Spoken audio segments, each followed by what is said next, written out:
My boy Dan Orlovsky has gotten some shade for saying that Jayden Daniels should be the #1 overall pick in the 2024 NFL draft. He said his ball placement versus man coverage is the best in the draft. He says he plays faster both mentally and physically than Caleb Williams, and he also talked about Jayden's pocket peace and the calmness that he has in the pocket. Now, I'm not here to say what the Bears should do with the #1 overall pick, but when smart people like Dan make strong statements like that, I want to dive into the tape and I want to bring you along with me. Now, before I do, there's some things about Jayden that I know that aren't going to show up on this tape or any tape. What Dan and others don't have context for, and these NFL executives, whether it's the Combine, the Pro Day, or these 30 visits coming up in April, are going to try and find out. I'll give you the answers to the test right now on. Jayden Daniels, and I've been around him since he was a young guy in high school, is one of the hardest working, quiet, and humble quarterbacks that have had this type of success, like considering high pick in the draft and Heisman Trophy winning type success. This dude has done to doubters and haters along the way the same thing that he did to Ole Miss's defense this last season. He's shredding them and he hasn't thought twice about it. So we're going to get into this tape here, but just know what you're looking at is a guy who is a little more reserved, very confident, unbelievably humble, very gracious, and a rock star teammate. And he's been that way since I met him at El Cajon High School,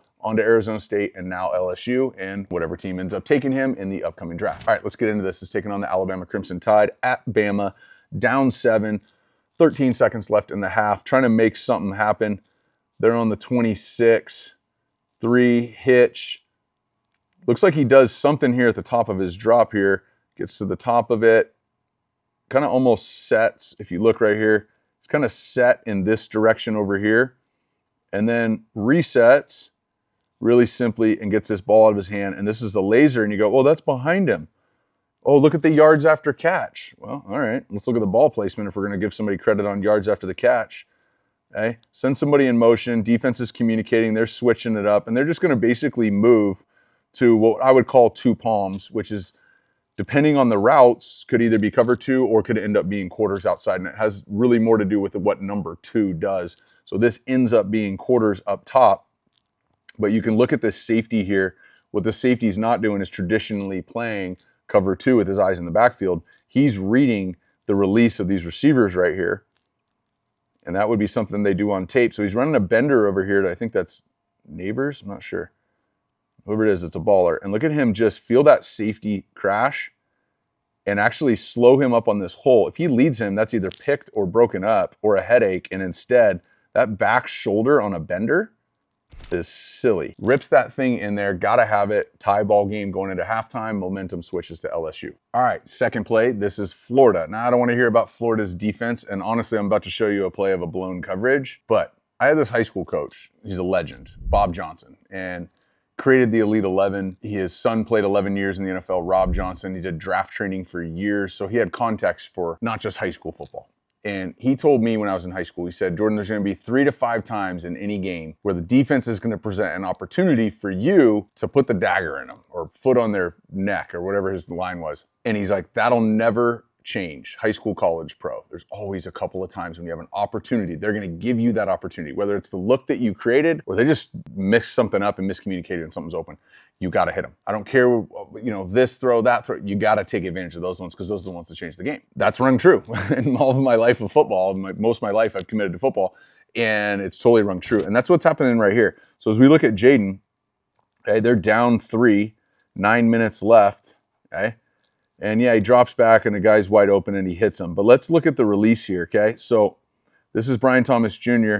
I call this a mailbox, okay? You know how when you got outgoing mail and you go put it in your mailbox, you put the little red thing up in the air, right? Here's the mailbox for him. The arm going up, saying I'm open, okay? And typically when you do this, you don't want to leave him in stride because especially you might run out of space in the back of the end zone. You want to bring him inside if you can.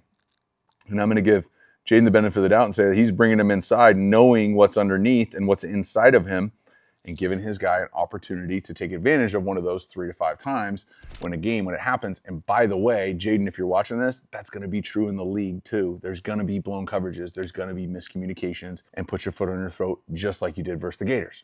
Next up, this is Ole Miss, okay?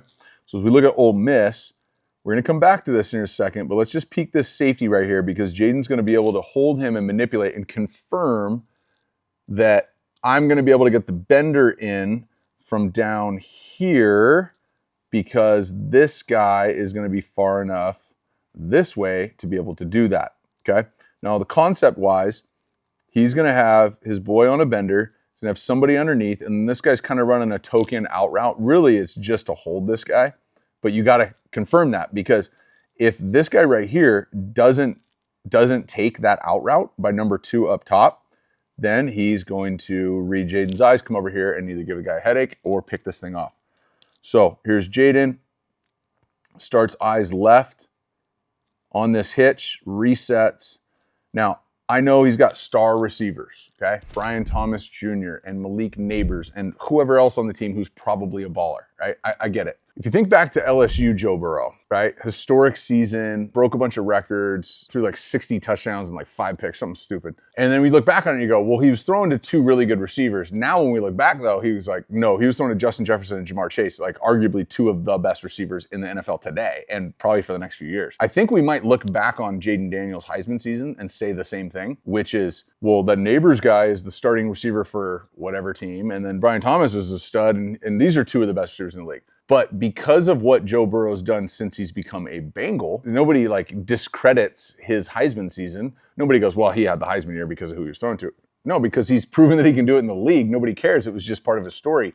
I think it'll be the same thing with Jayden. I think we'll look back and go, wow, 2 of his receivers are like 2 of the best in the league. But also, I don't care because of how good of a player Jayden is in the NFL. And that's the piece that I think teams are trying to confirm right now. Again, this ball placement's money. And let's just look at Jayden. Look at his eyes right here. He's starting his eyes left.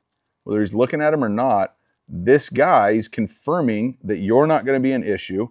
And we've got that shallow cross coming around to hold this guy so that we can get this bender in behind him. Okay? So Jayden starts left, sets, no extra hitch needed, over the underneath coverage, underneath the over-the-top coverage. Look at this ball placement. That's catchable.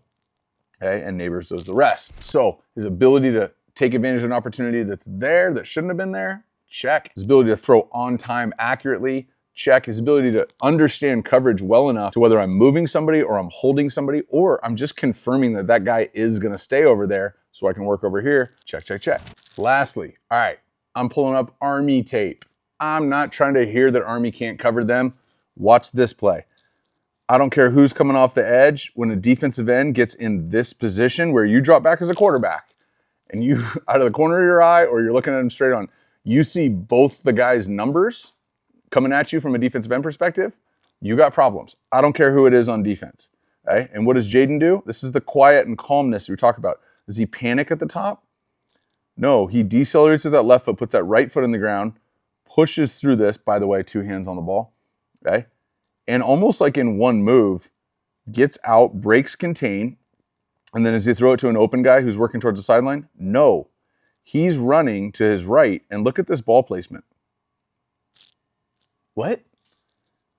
I don't care who's on defense. Again, right now, this is the easiest throw to push your guy out of bounds. I'm running this way. He's running this way. It is so easy to have that ball just carry him out of bounds. Here's Jayden running pretty much full speed this way. He's going to hit somebody going that way. So real quick, whether he knows he's doing this or not, I spend a lot of time working with guys on off-platform throws. And the most important element of this is when this left foot hits the ground, we decelerate so that, watch his right foot here turn in. See how where his right foot's pointed to? You can see that Nike swoosh right there. Okay, his right foot's going about right there.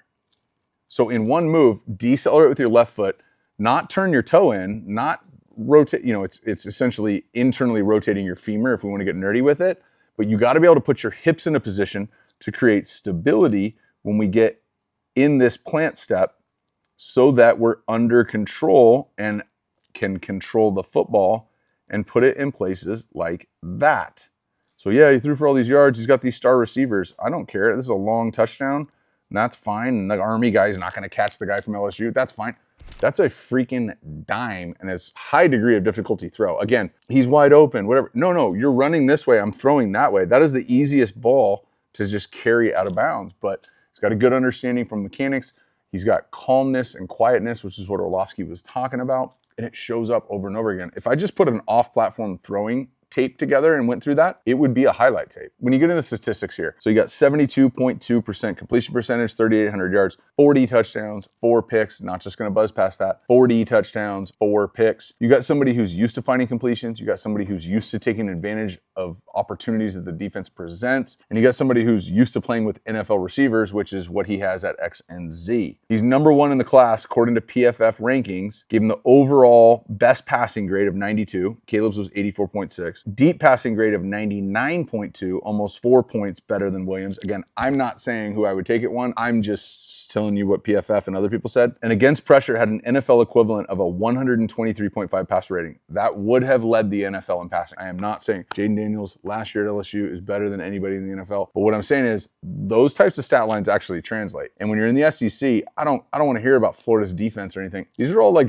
really fast guys who are good at football, who were recruited heavily and developed at good universities. So he's done it against, I'll say, elite competition, and he did it at ASU. Don't forget the game that I was at when Arizona State at the end of the season on a throwaway year beat Oregon. Now you go like, why does the Arizona State-Oregon game from his true freshman year matter? Well, because the quarterback was Justin Herbert, who was getting ready to be a top 6 selection, top 5 pick in the NFL draft that year. All they had to do was go into Arizona State and beat the Sun Devils, who weren't even good. And what did Jayden Daniels do? He went nuts and said, hold on, everybody. My name's Jayden, and I'm going to be here for a minute. So you look at the historic aspect of his game. In high school, the numbers are dumb. On top of that, 4.0 GPA. Then you look at college. What did he do? He did it at 2 universities. It worked out at the second one. Now, translating to the next level, all the things that I look for in a quarterback. I like quarterbacks to be a couple of things when you're talking about a franchise guy. I like him to be consistent. Same guy every single day. I'm not even talking about accuracy. I just mean like the same guy every day. Not a chameleon, not acting different all the time. I like guys to be really smart because there's a lot of information you got to process. And I think the best players have a layer of humility where they don't actually think that they're the reason that everything's working. They're the reason